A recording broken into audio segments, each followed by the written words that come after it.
Gracias al Señor por poder estar reunidos nuevamente en su casa.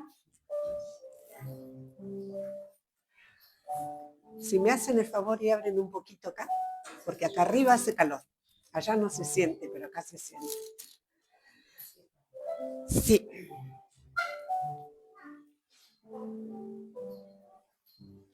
Bueno, como cada vez que nos reunimos, venimos a la presencia del Señor, nos expresamos. En esta segunda parte siempre estamos dispuestos a escuchar palabra de Dios. Indudablemente el Señor quiere hablarnos nuevamente en esta mañana. Y hay un tema que me toca profundamente cada vez que lo pienso, lo leo. Y si usted mira con atención ya se habrá dado cuenta de qué vamos a hablar. Pero si no, si puedes creer, las montañas se moverán. ¿Qué le dice esto? Los enfermos se sanarán. Tu vida Dios cambiará. Si puedes creer. ¿De qué le habla? De la fe. ¿Sí? Si puedes creer, habla. Indudablemente creer es tener fe. Pero antes de ir a la palabra del Señor, vamos a pedir nuevamente al Señor que siga con su Santo Espíritu guiándonos en este tiempo, porque yo a lo mejor puedo hablar de este lugar, pero no quiero ser yo, quiero que el Espíritu Santo use mi vida para hablar a través mío, porque eso es lo que necesitamos tanto ustedes como yo. Y este tema es tan importante para nosotros que queremos que realmente el Señor esté preparando nuestras vidas para poder entender, asimilar y poder poner por obra esto que el Señor nos trae en esta mañana. Padre, vamos a ti en el nombre glorioso de Jesús, nombre sobre todo nombre, nombre el cual hemos estado poniendo en alto, levantando nuestras voces para expresar todo lo significativo que es ese nombre para nosotros desde el día que te revelaste a nuestra vida. Toda nuestra vida gira alrededor de ese nombre precioso de Jesús. Señor, por su vida, por su obra, por su entrega, por esa redención que hiciste con nuestras vidas, todo nuestro ser te alaba y te bendice. Y lo hemos expresado una vez más en esta mañana. Pero ahora entramos en un momento de quietud, Señor, donde necesitamos que nos hables. Necesitamos, tu iglesia necesita oír tu voz, Padre. Por eso presento, Señor, este tema que he escogido, que tú has puesto en mi corazón y en mi mente. Señor, pongo mi vida y la vida de cada uno de mis hermanos para que tu Espíritu Santo aquí presente siga obrando, preparando nuestras vidas, quitando todo aquello que pueda ser de estorbo, Señor, para que con un espíritu libre, con nuestros sentidos despejados podamos entender y asimilar lo que tu palabra nos quiere hablar en esta mañana. Padre, te damos gracias en el nombre de Jesús. Amén. Y sí, vamos a hablar de la fe, pero no de cualquier fe. ¿Sabe qué hay? Podríamos decir, yo estaba analizando, porque realmente me apasiona ver y leer el desarrollo del ministerio de Jesús. Yo trataba de buscar algunos ejemplos antes de ir al texto principal. Y que Jesús durante su ministerio tuvo la oportunidad de compartir con personas, con situaciones. Y saben que en ese ir y venir de Jesús, en su convivencia con sus discípulos, mientras andaba haciendo bienes en ciudades y en aldeas, él tuvo la oportunidad de ver distintos, podríamos decir, niveles o grados de fe. Y nosotros decimos, como pueblo del Señor, indudablemente, si somos salvos, hemos sido salvos por fe. Pero vamos a ver algunos ejemplos, inclusive vamos a comenzar por algunos ejemplos en la vida de los discípulos, donde el Señor habló acerca de su fe. Y uno de los ejemplos, no vamos a buscar las citas porque nos vamos a demorar mucho, simplemente yo los voy a citar para que usted los recuerde. ¿Se acuerdan, Tomás? Que no creía que el Señor había resucitado y dice que el Señor, cuando ya se presentó la última vez con sus discípulos, estaba él. En otras oportunidades el Señor había venido y él no estaba, entonces no creyó cuando le contaron. Y entonces el Señor lo llamó y le dijo, mira mis manos, pon tu mano aquí en mi costado. ¿Y saben lo que le dijo? Y no seas incrédulo, sino creyente. ¿Qué significa incrédulo? ¿Qué es la incredulidad? Es la falta de fe. Ojo, porque era uno de los discípulos de Jesús. Por eso digo, qué importante que nosotros como iglesia del Señor estemos bien atentos, que tengamos muy abiertos los ojos. Dice que el Señor le dijo que sea creyente y no incrédulo. Y ese mismo calificativo usó con sus discípulos también por la misma causa. Saben que a él se les reveló, o digamos, mejor dicho, las mujeres fueron las primeras que tuvieron oportunidad de comprobar la resurrección del Señor y fueron a contar a los discípulos. Por primera vez no les creyeron. Después los caminantes de Maús también, el Señor y ellos volvieron corriendo a contar, tampoco les creyeron. Entonces el Señor, cuando vuelve y los encuentra a todos reunidos, dice que les reprochó su incredulidad y dureza de corazón por no haber creído a los que lo habían visto antes y vinieron a contar. No solamente incredulidad, falta de fe, sino además les agrega dureza de corazón. E insistimos que le estaba hablando a sus discípulos. A sus discípulos. Y también habla de incredulidad cuando dice que estuvo en su tierra. Cuando él habló, primeramente se maravillaron. ¿Y de dónde saca tanta sabiduría para hablar?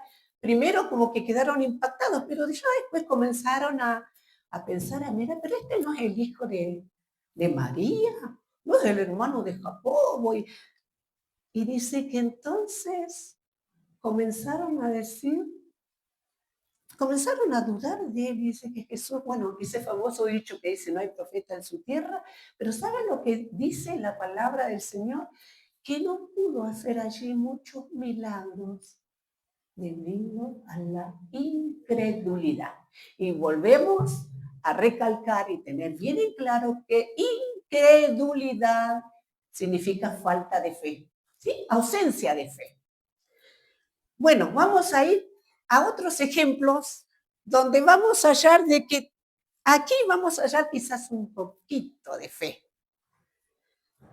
Vemos el ejemplo de Pedro, cuando quiso ir a Jesús caminando sobre las aguas, y dice que mientras miró a Jesús iba sobre las aguas Pedro caminando, pero de pronto dice retiró su mirada de Jesús y empezó a mirar y se dio cuenta que las olas eran bastante fuertes y que estaba caminando sobre el agua y seguramente en un lugar donde no hacía pie. Y dice que comenzó a dudar. ¿Y qué pasó? Se hundió. ¿Y sabe lo que le dijo el Señor? hombre de poca fe, ¿por qué dudaste? Bueno, acá ya no era incrédulo, un poquito de fe tenía, hombre de poca fe. La poca fe le alcanzó para llegar a la mitad del trayecto y sucumbió. ¿Sí? Hombre de poca fe, otro grado de fe.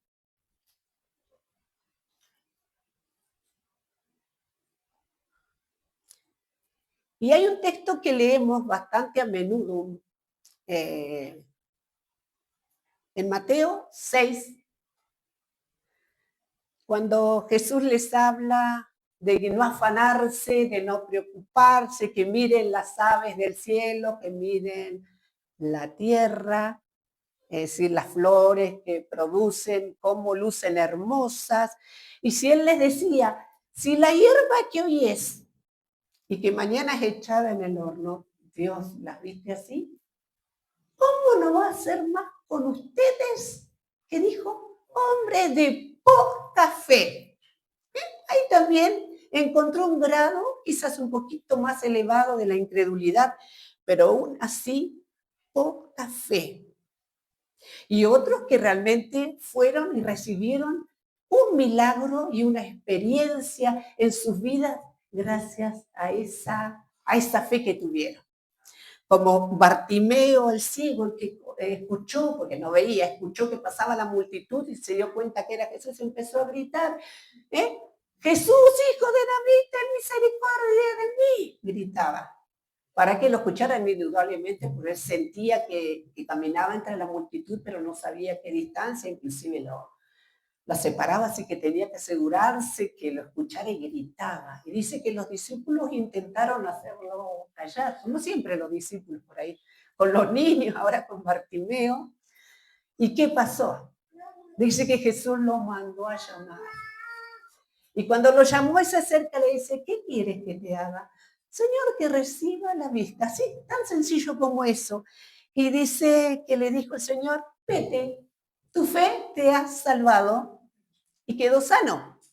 Y pudo comenzar a moverse por sus propios medios. Quiere decir que ahí había un grado suficiente de fe como para poder recibir la respuesta a la petición que hizo. Y otro ejemplo que mereció no solamente la aprobación, sino el halago de parte de Jesús. Y es el centurión, aquel que dice que tenía a su siervo enfermo y mandó para que pidiesen oración por él, porque él consideraba, fíjese qué linda actitud la de este hombre, porque además era humilde, dijo que no era digno de que vaya a su casa, sino que solamente dijera la palabra. Y dice, porque yo, inclusive reconociendo la autoridad, pues yo soy un hombre, dijo, que tengo, si tenía soldados a su cargo, y cuando él daba una orden, que vayan o que vengan, que hagan esto o aquello, dice que acataban esas órdenes. Entonces, fíjese, en este momento le estaba reconociendo que Jesús tenía el poder. Y dice que Jesús dijo estas palabras, os digo que ni aún en Israel he hallado tanta fe. Tanta fe. Quiere decir que fue una fe a la que Jesús admiró y le agradó. Entonces hemos visto distintos niveles de fe. Pero de la fe que queremos o pretendo hablar en esta mañana es de una fe distinta, una fe en un grado superior. Bueno, ahí pusieron inquebrantable, que si bien es bastante sinónimo, no expresa lo que expresa el término inclaudicable. Una fe inclaudicable. Hay una definición que yo busqué de lo que significa inclaudicable. Es la fe, podríamos decir nosotros, por excelencia. Es una fe, esa fe es una creencia firme. Preste mucha atención, ¿eh?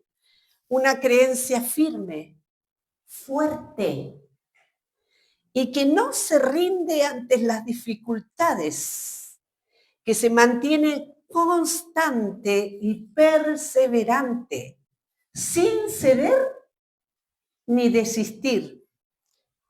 Es una fe inquebrantable, es decir, que no se quiebra, no desiste y persiste en la lucha, demostrando una profunda confianza y esperanza. Eso es una fe inquebrantable. Y encontré un ejemplo de esa fe. Ahora sí, les invito a abrir sus Biblias en el libro de Daniel, capítulo 3.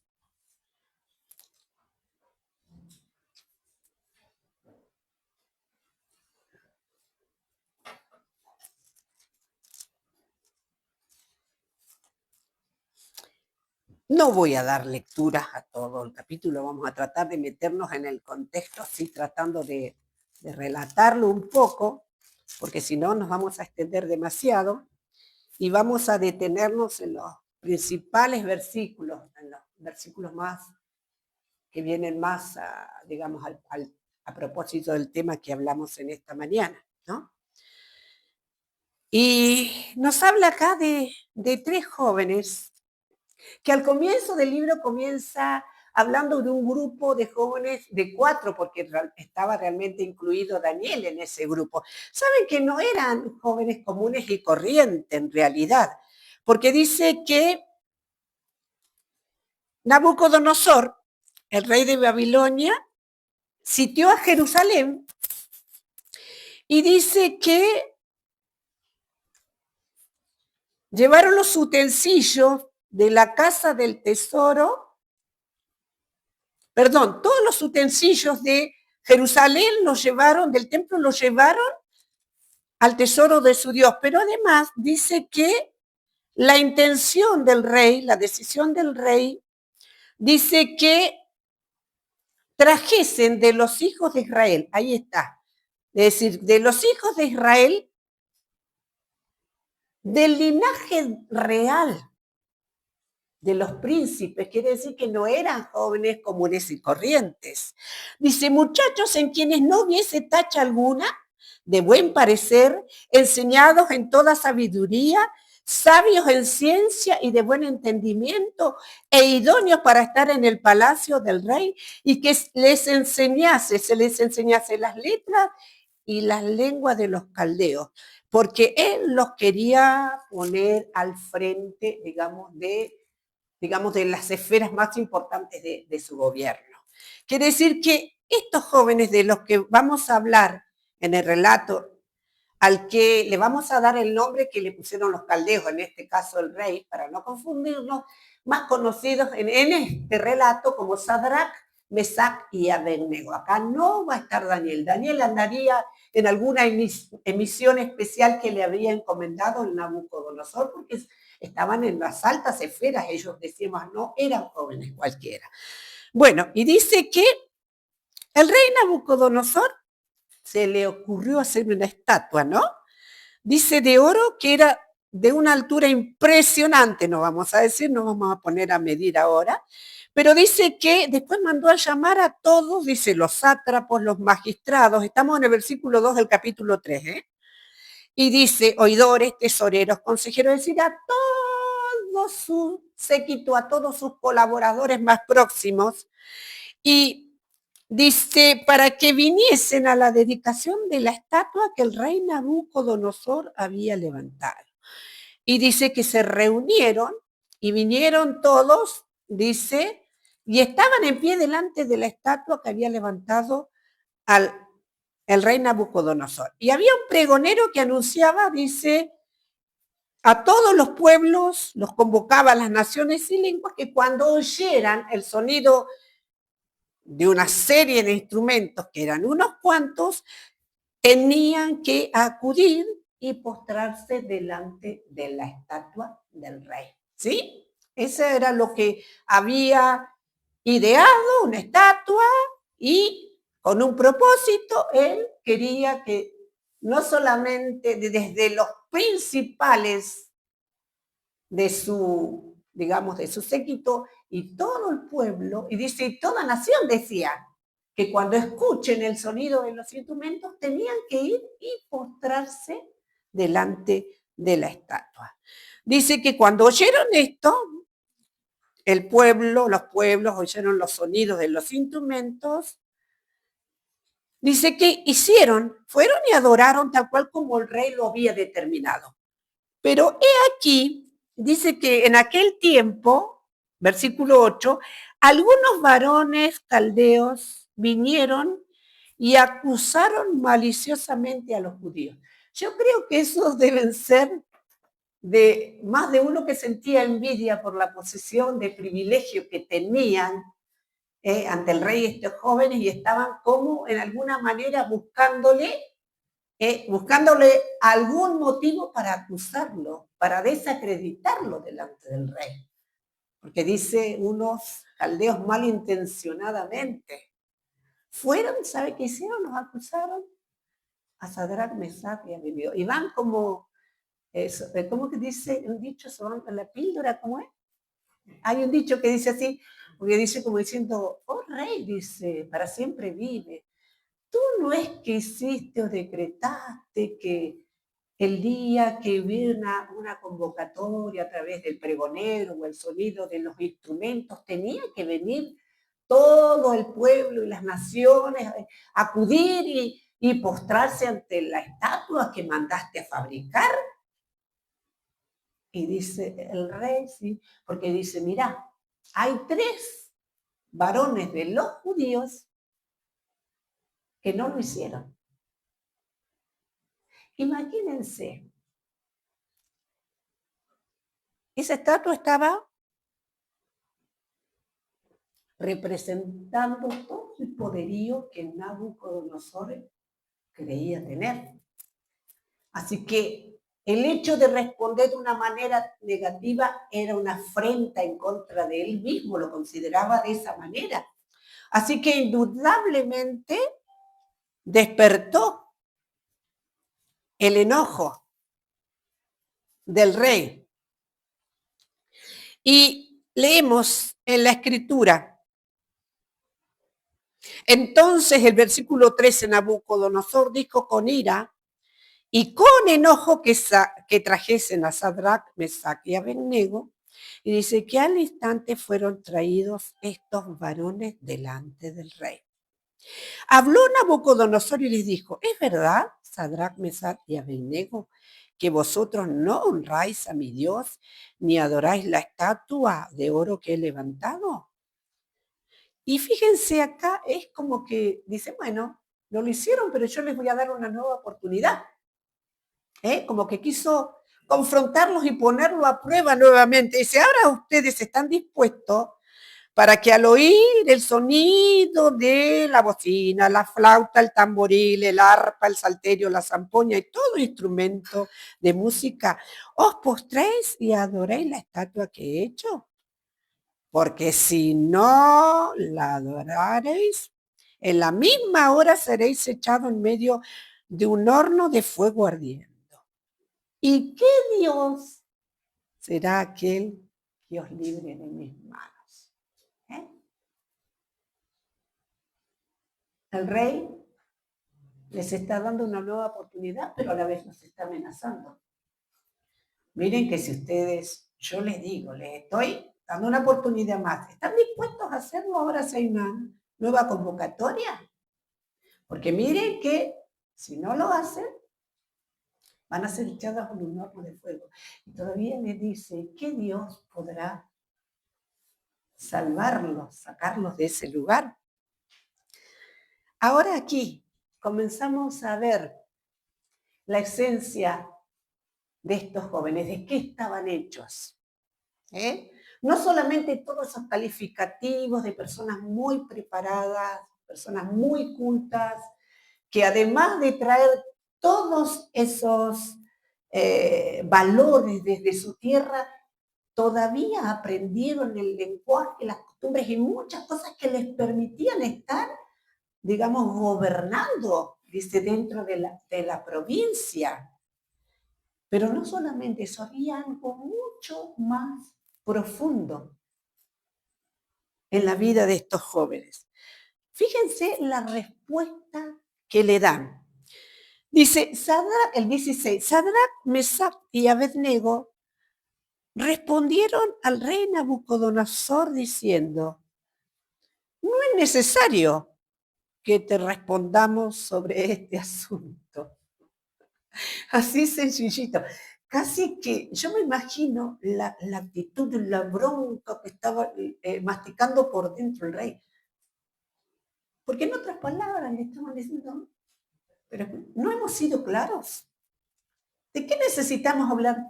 Si ya viste, rey, que no nos postramos. ¿No viste lo que hicimos? No nos postramos, escuchamos la convocatoria y no nos postramos. Y esta actitud estaba revelando que tampoco estaban dispuestos a hacerlo. ¿Saben por qué? Porque ellos tenían muy en claro en quién habían creído. Tenían un conocimiento profundo de Dios, tenían una convicción profunda de quiénes eran y a quién servían y quién ellos debían adorar. Esa convicción, qué importante tener presente esta palabra, convicción. ¿Sí? Pero no quedó ahí. Todavía le siguen respondiendo, he aquí, nuestro Dios a quien servimos puede librarnos del horno de fuego ardiente. A ese Dios todopoderoso hablábamos, el pastor estos días nos estaba hablando de los atributos de Dios, ese Dios que todo lo puede, que puede contra todo. ¿Sí? Ese Dios que ellos conocieran. Y habían probado en más de una oportunidad ese poder de Dios, sabían bien de quién estaban hablando. Ese Dios tiene el poder, puede librarnos del horno de fuego. Pero ¿saben que aquí hay algo todavía más? Dice, y de tu mano, oh rey, nos librará. Están demostrando, lógicamente, su confianza. Dios, otra palabra para tener. Confianza es sinónimo también de fe. ¿Sí? Confianza y fe. Y si no, es decir, en otras palabras, es bueno, si Dios no quiere, en su soberanía, no quiere librarnos del horno de fuego y tenemos que morir, moriremos. Porque tenés que saber, rey, que no nos vamos a postrar delante de tu espada. Qué desafiante la respuesta. Qué desafiante, qué determinación. Esta fe se está asimilando al significado que dimos. Que no cae ante nada, que no se quiebra, que no claudica. Ellos sabían bien en quién habían creído, tenían esa convicción. Ellos confiaban que Dios tenía el poder para librarnos. Y si así decíamos, en su soberanía, Dios determinaba no hacerlo, de todos modos ellos no iban a renunciar a Dios. Y no iban a cambiar por otro Dios, a adorar a alguien que no fuera solamente y únicamente a su Dios. Gloria sea el nombre del Señor. Esto está mostrando una fidelidad. Convicción, confianza, fidelidad. Contra todo y contra todo. Permanecer fiel a Dios. Dice, no serviremos a tus dioses ni tampoco adoraremos la estatua que es levantada. Bien en claro. Entonces, dice Nabucodonosor, se llenó de ira y demudó el aspecto de su rostro contra Sadrach, Mesach y Abednego y ordenó que el horno se calentase 7 veces más de lo acostumbrado. Él estaba como el horno, encendido de ira, dice, y era tanta la furia que le provocó que lo enfrentaran. No se esperaba, indudablemente, como rey, que le respondieran de esa manera, y se fue enardeciendo al punto tal que toma esta determinación. ¿Y sabe qué era tan, pero tan fuerte el calor de ese horno que dice que los que tomaron a los 3 varones para tirarlos en el horno de fuego fueron quemados inmediatamente. Fíjense, estando afuera para echarlos adentro ya, el fuego los mató. Y sin embargo, ellos 3 cayeron, dice, atados, envueltos en sus turbantes, en sus ropas y todo, al horno de fuego.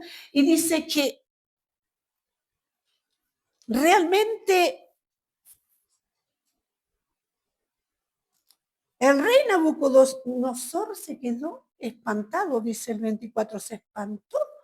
Y dice, levantó apresuradamente, porque ¿qué era lo que esperaba el rey? Que fueran consumidos, así como fueron consumidos estos hombres, le esperaba, ¿no es cierto? Lo único que iba a saciar su ira, su bronca, su humillación, porque esto era una humillación también para él, era que esos hombres fueran exterminados por el fuego. Pero ¿qué ocurre? Dice que el versículo 24, que entonces el rey Nabucodonosor se espantó y se levantó apresuradamente y dijo a los de su consejo, ¿no echaron a 3 varones atados dentro del fuego?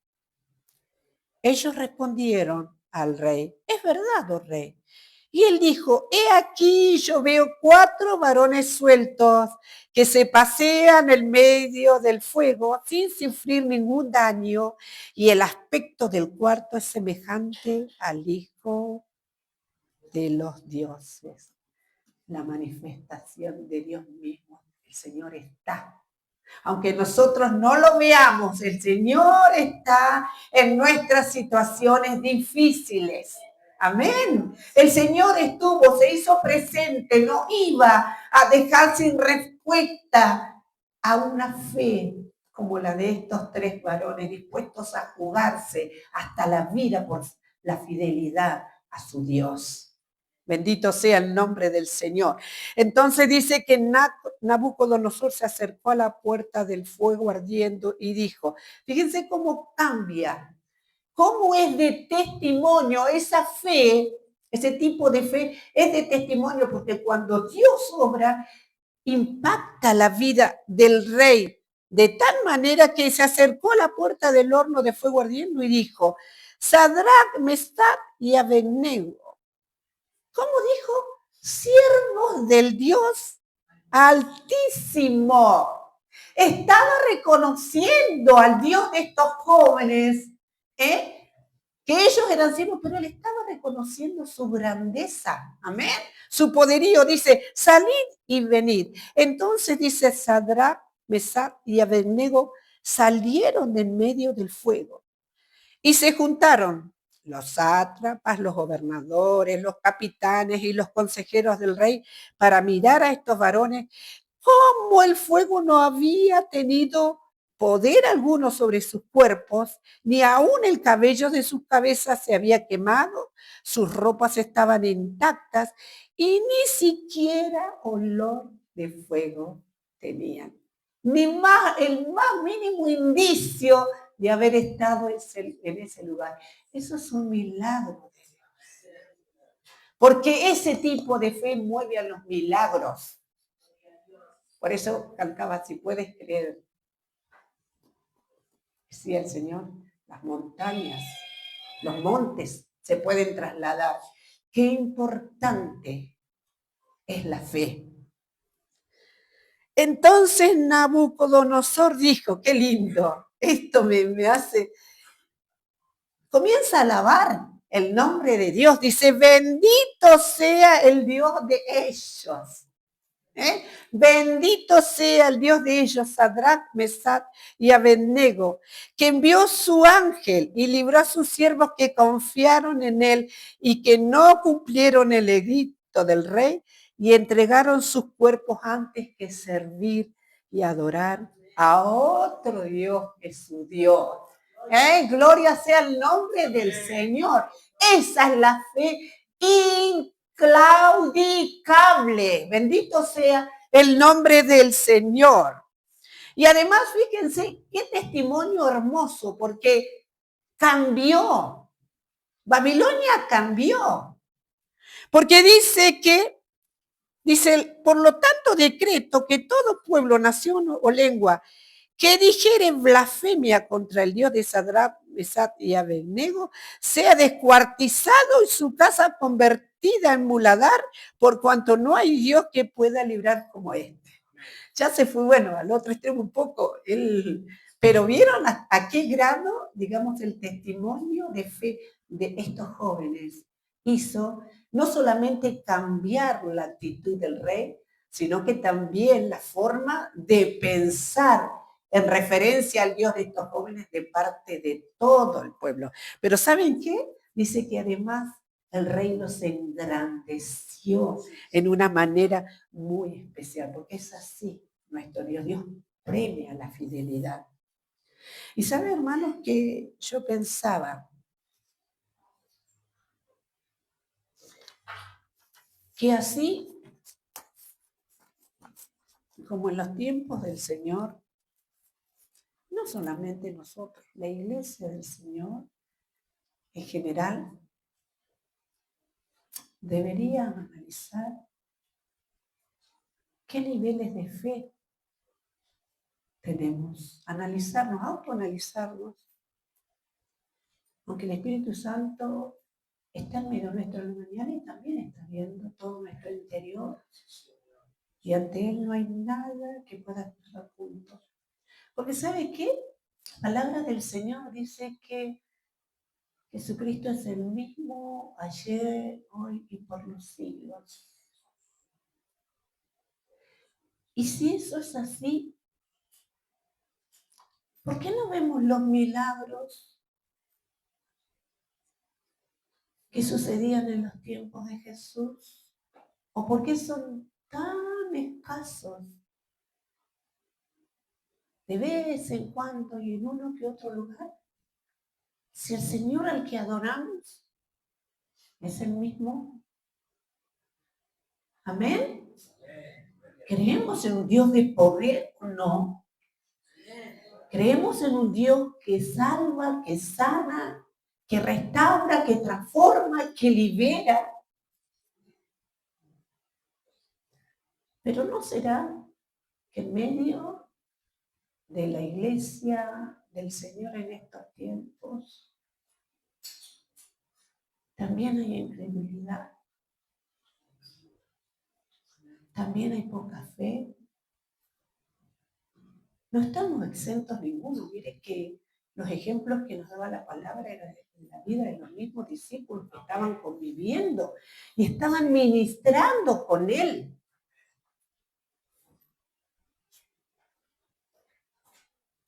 Pero a conciencia nosotros podemos analizar nuestras vidas y ver qué grado de fe, qué grado de fe. Decimos, repetimos que creemos en un Dios de poder, de autoridad, creemos en la obra de Cristo, en los beneficios que ha traído con ella, no solamente la salvación, todo lo demás. Pero ¿lo creemos realmente? ¿Tenemos esa convicción que tenían estos jóvenes? Cuando llevamos nuestra oración al Señor, la hermana Silvia leía en el Salmo 119, en el versículo 170, creo que decía, llegue mi oración delante de ti. Cuando nosotros oramos al Señor, ¿creemos que el Señor nos va a responder? O como alguno que por ahí dijo, sí, Dios me ha contestado muchas cosas, pero de esta me parece que ni Dios me libra. ¿Eh? O esta situación es muy difícil, yo no sé. O no lo decimos, pero a lo mejor oramos con ese temor de saber, ¿será que Dios me va a responder? ¿Será que esto es posible? ¿Será que esto tendrá una solución? Quizás tendríamos que a ser como los discípulos que un día le dijeron al Señor, Señor, aumentanos la fe. Aumentanos la fe. Yo quisiera que el Señor aumente mi fe. Y que si no hay una respuesta,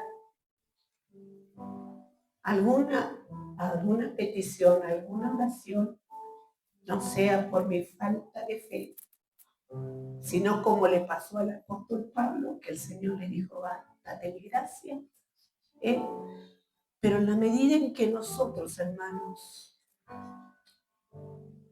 conozcamos más a Dios, que nosotros busquemos más de Dios, que nosotros nos aferremos más a Dios.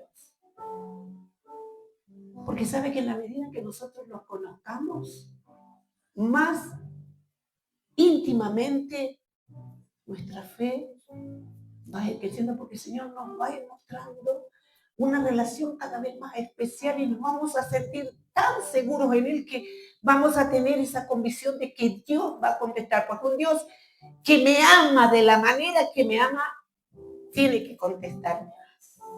Amén, dice la palabra del Señor, que aún cuando nosotros fuéramos infieles, dice que Dios permanece fiel porque Él no puede negarse su esencia.